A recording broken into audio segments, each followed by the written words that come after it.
So it's late 2012, and Maggie comes in the office. Now, um, Maggie is in her early 70s, late 60s, somewhere in that time frame. Maggie and her husband are not rich by any stretch of the imagination. They are, by our standards, poor, and they obviously are poor. Okay, and Maggie and her husband have had a rough life. And it shows. And she looks older than her years, and she's has a serious injury or had a disease in one eye, and her hair is thinning. She's not what in today's world we would say is an attractive person by any means. But Maggie comes in the office and she asks to talk to me, and she comes and she sits down at my desk, and she has the preferred insurance center envelope in her hand, but she doesn't talk about insurance at all. She just talks, and that's fine. But eventually, as the conversation goes on, I get impatient. And, so I said, hey, Maggie, is there something I can help you with? And she says, no, not really. So I stand up and say, okay, well, I've got things to do, and I'm going to escort her out of the office. And I go around my desk, and Maggie lunges on and gives me a hug. And she starts to cry. And I hug her for a little bit, and then I say, Maggie, what's up? And she goes, oh, I've just been really, really, really having a bad day.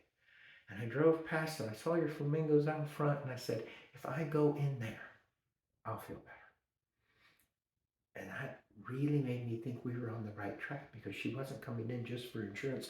She wasn't coming in for anything. We didn't ask her to come in. She was coming in to be with us. And that is amazing. But that's not really the end of the story. Now, this is 10, 11 years later, and people come in our office, and I hear these interactions about things, lots of things that have nothing to do with work. But most importantly, I'm sitting here talking with my team afterwards, and they're talking about people who are hurting or people who aren't, people, their interactions, and people we can help, and we do, and things along those lines.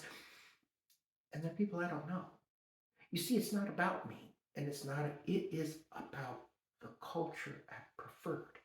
And if you work there, it is, and if you work with us, and that's all too much. It doesn't, what I'm saying is,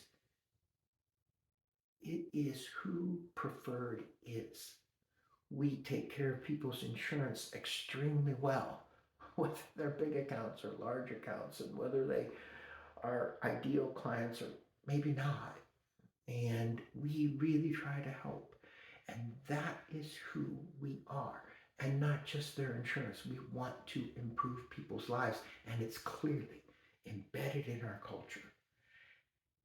And it's obvious every single week when I listen to my team talk about it, or just talk about the people we serve. So we need to never ever forget that's who we are, because sometimes organizations do. Sometimes people forget who they are and why they exist. But we exist to protect and improve people's lives, so they can think about the things that really matter in life.